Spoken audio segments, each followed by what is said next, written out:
변호사님 저번에 그 무슨 뭐 환불해야 된다고 뭐 말씀하셨던 이야기 있었잖아요. 아, 상담료를 네. 환불해달라고 네.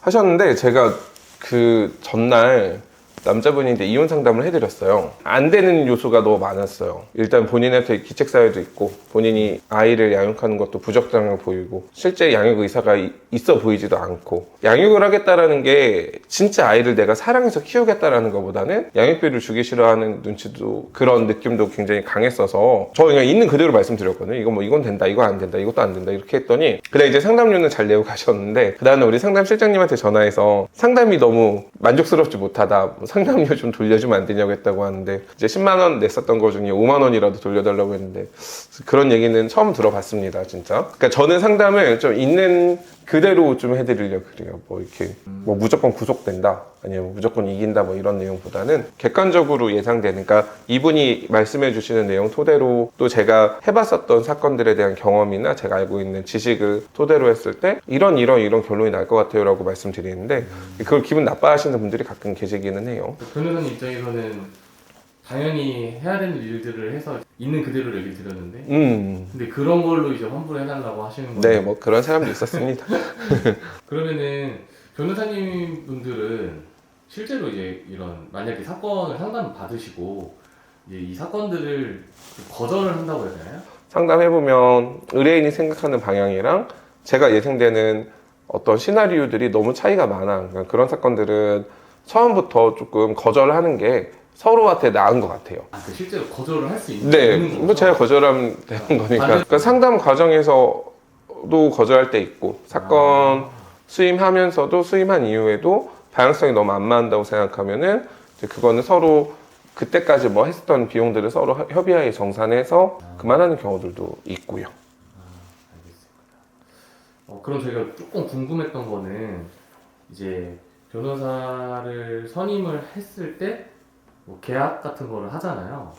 그럴 때 조금 이제 시청자분들한테 이런 부분을 꼭 확인을 해야 된다, 뭔가 좀 팁 같은 게 있을까요? 주의할 점이나?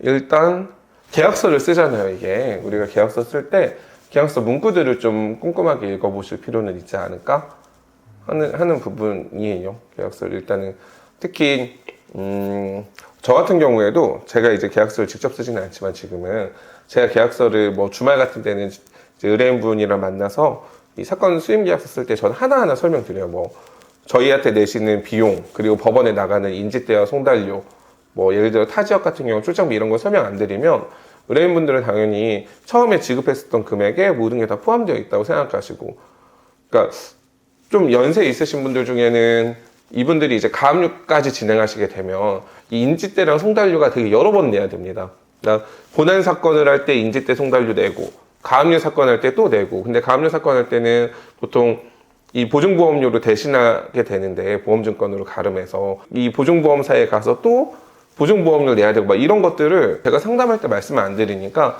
나중에 우리 실무 담당자가 연락드렸을 때 마찰이 계속 있더라고요. 나는 왜 다 냈는데 돈을 계속 요구하냐?